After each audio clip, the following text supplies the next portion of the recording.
아니야 나라 이야기.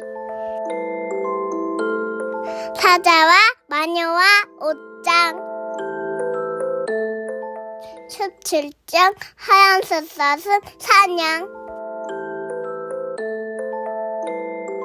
전투는 그들이 도착한 지 몇 분 만에 끝났다. 적들은 대부분 아슬란과 그 동료들의 처음 공격에 쓰러졌으며 그때까지 살아있던 자들은 마녀가 죽은 것을 보고 재빨리 도망치거나 항복했다. 다음 순간 루시는 피터와 아슬란이 악수를 나누는 것을 보았다. 지금 피터의 모습이 루시에게는 무척 낯설게 느껴졌다. 피터의 얼굴은 몹시 창백하고 결연했으며 전보다 훨씬 나이 들어 보였다. 피터가 말문을 열었다. 아슬란님, 이 모두가 에드먼드의 공입니다. 에드먼드가 아니었으면 우린 지고 말았을 겁니다. 마녀가 우리 병사들을 닥치는 대로 돌로 만들었습니다. 그런데도 에드먼드는 굴하지 않고 새 식인기 사이를 뚫고 표범 하나를 막 돌로 만들려던 마녀에게 다가가 검으로 마법의 지팡이를 내리쳤습니다. 다른 병사들처럼 무모하게 마녀를 공격했다가 애쓴 보람도 없이 석상이 되고 마는 실수를 범하지 않은 거죠.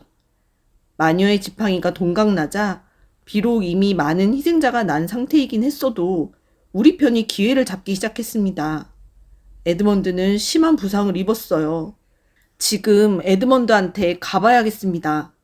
그들은 전선에서 조금 떨어진 곳에 누워 비버 부인의 간호를 받고 있는 에드먼드를 발견했다. 피투성이가 된 채 입을 벌리고 있는 에드먼드는 얼굴이 시퍼렇게 변해 있었다. 아슬란이 말했다.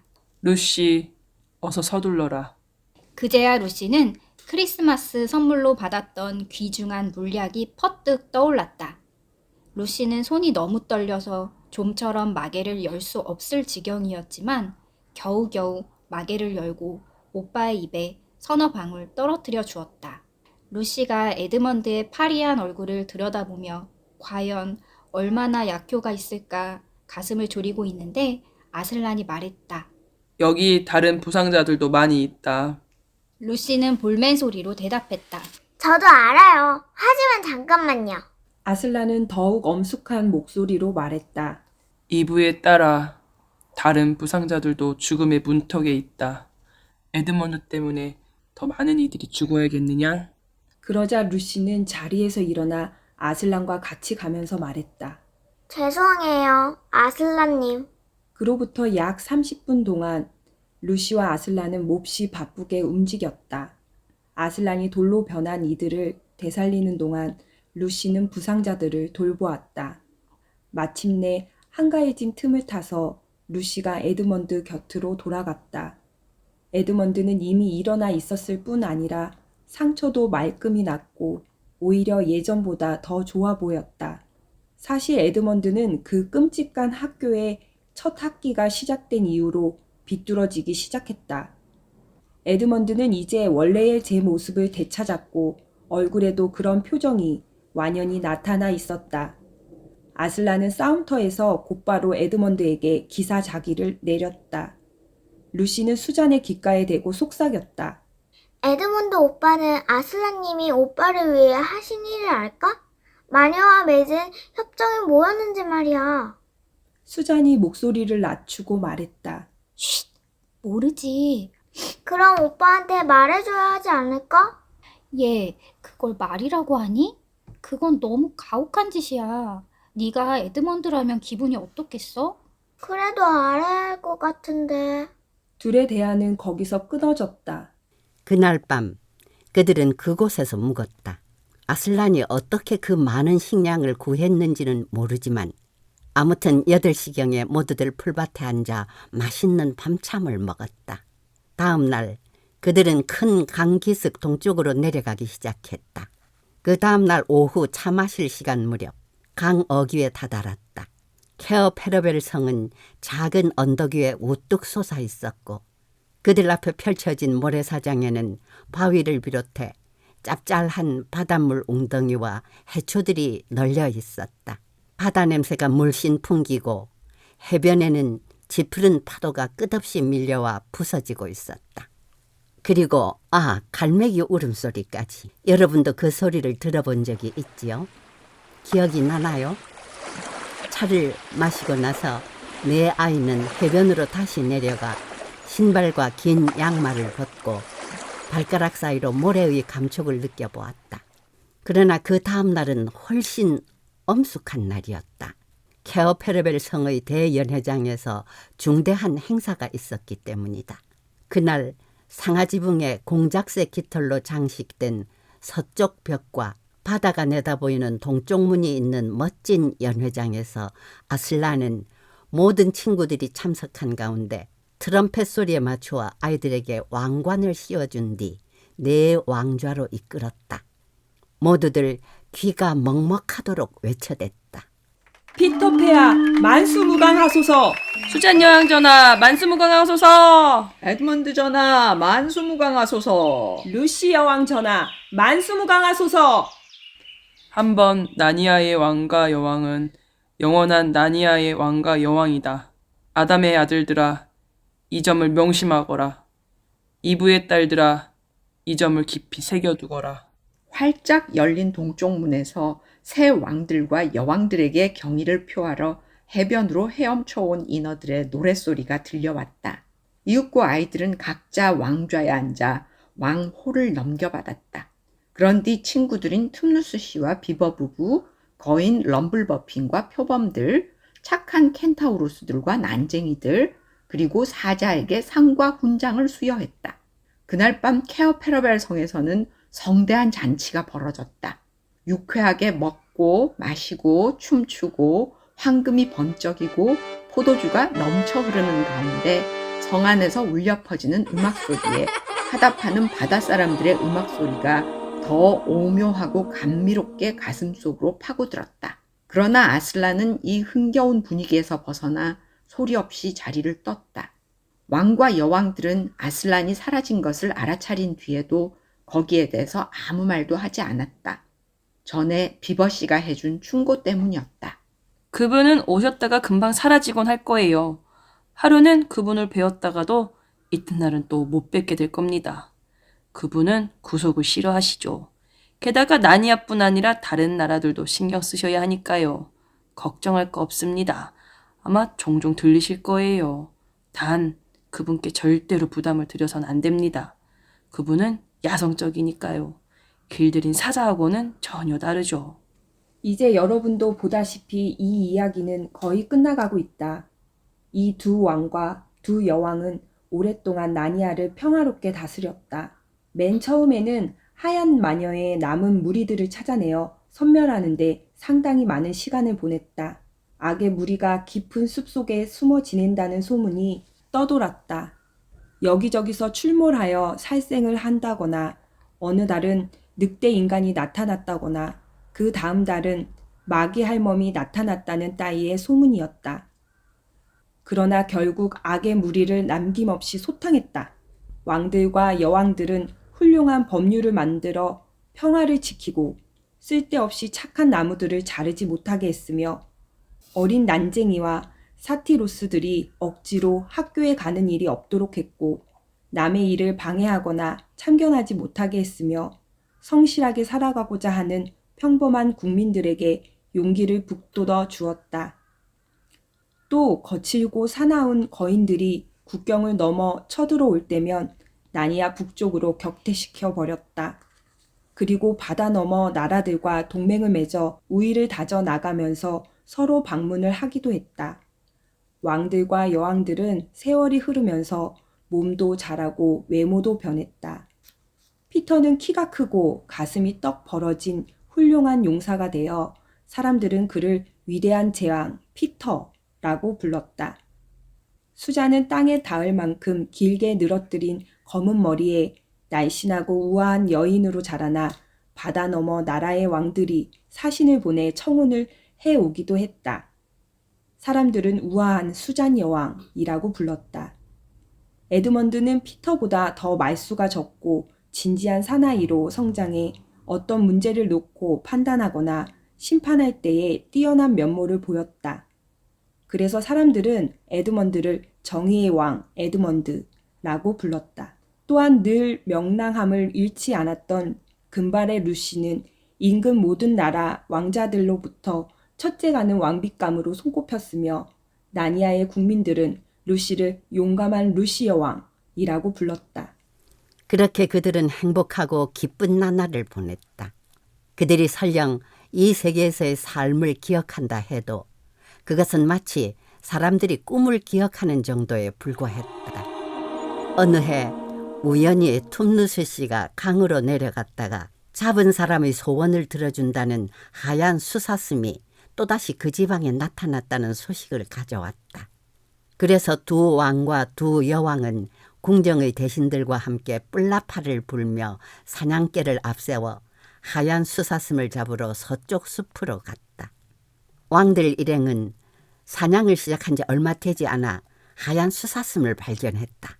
수사슴은 가파른 곳과 평탄한 곳, 나무가 울창한 곳과 드문드문 자란 곳을 가리지 않고 무서운 속도로 내달렸다. 마침내 수사슴의 뒤를 쫓던 대신들의 말은 모조리 지쳐서 도중에 포기하고 이들 네 남매만이 계속 뒤쫓고 있을 때였다. 그들은 더 이상 말이 따라갈 수 없는 덤불 숲속으로 수사슴이 들어가는 것을 보았다. 그러자 피터 제왕이 말했다. 정의로운 형제들이여, 모두 말에서 내려 저 짐승을 따라 덤불숲으로 들어갑시다. 내 생에 이토록 고귀한 사냥감은 처음이요. 폐하, 우리들도 따라가겠습니다. 그래서 모두들 내려와 말들을 나무에 묶고 빽빽히 우거진 숲으로 걸어 들어갔다. 숲속에 들어서자마자 수잔 여왕이 말했다. 정의로운 형제들이여, 여기 참으로 놀라운 일이 있어. 꼭 쇠로 된 나무 같아 보입니다. 에드먼드 왕이 말했다. 수잔 여왕님, 자세히 보십시오. 이건 끝에 등이 달린 쇠 기둥입니다. 피터 제왕이 말했다. 사자의 갈기에 맹세코 참으로 괴이한 일이로다. 이런 곳에 등이 세워져 있다니. 이곳은 울창한 나무들이 등보다 훨씬 높이 자라 있어서 등불을 밝힌다 한들 아무 소용도 없을 텐데 말이지. 루시 여왕이 말했다. 폐하, 여기에 이 등을 세울 당시에는 나무들이 하나도 없거나 있었다 해도 키가 훨씬 작았을 겁니다. 여긴 그리고 오래된 숲이 아닌데 새기둥은 나이가 있으니까요. 네 사람은 물끄러미 쇠기둥을 바라보고 서 있었다. 곧 에드먼드 왕이 말문을 열었다. 어찌 된 사연인지는 모르겠으나 이 기둥에 달려있는 등을 보니 어쩐지 야릇한 기분이 듭니다. 전에 이와 비슷한 것을 본 것도 같소. 꿈속에서 혹은 꿈속의 꿈속에서 말입니다. 우리도 그런 느낌이 들어. 루시 여왕이 말했다. 게다가 이 등을 지나가면 신기한 모험을 한다든지 어떤 커다란 운명의 변화가 일어날 것 같은 예감이 마음속에서 떠나지 않습니다. 루시 여왕, 나도 그 비슷한 예감이 드오. 피터 제왕이 말했다. 나도 그렇소. 마지막으로 수잔 여왕도 한마디 했다. 나도 같은 생각입니다. 그러니까 이제 하얀 숫사슴은 그만 쫓고 어서 말이 있는 곳으로 돌아갑시다. 그러자 피터 제왕이 말했다. 수잔 여왕, 그 점은 양해를 구했으면 하오. 우리 네 사람은 나니아의 왕과 여왕이 된 뒤로 전쟁이나 탐험, 무공을 세우거나 정의를 실현할 때도 한 번도 도중 하차한 적이 없었소. 우리는 시도하는 일마다 뜻을 이루어 왔소. 수잔 여왕님, 폐하의 말씀이 맞습니다. 두려움이나 불길한 예감 때문에 지금 저 고귀한 짐승을 쫓다가 그만두고 돌아간다면 수치스러운 일이 될 것입니다. 나도 그렇게 생각하오. 저 짐승에 얽힌 사연을 알고 싶은 마음이 간절하여 온 나니아와 온 섬들에 가장 귀중한 보물을 준다 해도 돌아가고 싶지 않습니다. 수잔 여왕이 말했다. 아슬라님의 이름을 걸고 그대들의 생각이 정 그러하다면 가서 우리에게 닥쳐올 모험을 해봅시다. 그렇게 해서 두 왕과 두 여왕은 덤불숲으로 들어갔다. 네 사람은 몇 발자국도 안 가서 자신들이 조금 전에 본 것이 가로등이라는 사실을 기억해냈고 이어서 20발자국쯤 갔을 때에는 자신들이 나뭇가지가 아닌 코트 사이로 지나가고 있는 걸 깨달았다. 다음 순간 그들은 일제히 옷장 문에서 빈 방으로 털썩 떨어졌다. 이제는 사냥옷을 입은 왕과 여왕이 아니라 예전에 입었던 옷을 걸친 피터, 수잔, 에드먼드, 루시였다. 그리고 아이들이 돌아온 때는 다들 옷장으로 들어가 숨었던 바로 그날 그 시각이었다. 맥크리디 부인과 방문객들은 아직도 복도에서 얘기를 나누고 있었다. 다행히 빈 방으로는 들어오지 않아서 아이들은 들키지 않았다. 만약 아이들이 옷장에 코트 네 벌이 왜 없어졌는지 교수에게 사실대로 설명해야 한다고 느끼지 않았다면 이 이야기는 여기서 끝났을 것이다. 교수는 아주 특이한 분이라서 아이들더러 바보같이 굴지 말라거나 거짓말하지 말라는 꾸지람 대신 아이들의 얘기를 모조리 믿어주면서 이렇게 덧붙였다. 코트를 가지러 옷장 문으로 다시 들어가는 건 소용없을 것 같구나. 그 길로는 다시 나니아에 못 들어갈 거야. 설령 들어간다 해도 이제 그 코트 같은 건 아무 쓸모도 없을 거고. 응? 뭐라고? 아, 그래. 물론 너희는 언젠가 다시 나니아로 돌아갈 게다. 한번 나니아의 왕이면 영원히 나니아의 왕이니까. 하지만 똑같은 길로 2번씩 가려고 하지는 말아라. 정말이지 거기 가려고 절대 애쓰지 마라. 언젠가 너희들이 생각지도 않은 순간에 가게 될 거다. 너희끼리도 그 일을 가지고 너무 많은 얘기를 나누지 말아라. 또 남들한테 얘기하게 되더라도 똑같은 모험을 한 사람에게만 얘기해야 된다. 뭐라고? 어떻게 아느냐고? 오, 그거야 문제가 없지. 그런 비밀은 사람들의 표정이라든가 말 속에 다 나타나게 마련이거든. 그러니 항상 눈을 크게 뜨고 있어야 한다. 아, 이거야 원. 요즘 학교에서는 도대체 뭘 가르치는 거지? 이렇게 해서 옷장의 모험은 끝이 난다. 그러나 만약 교수의 말이 옳다면 나니아의 모험은 이제 겨우 시작일 뿐이다.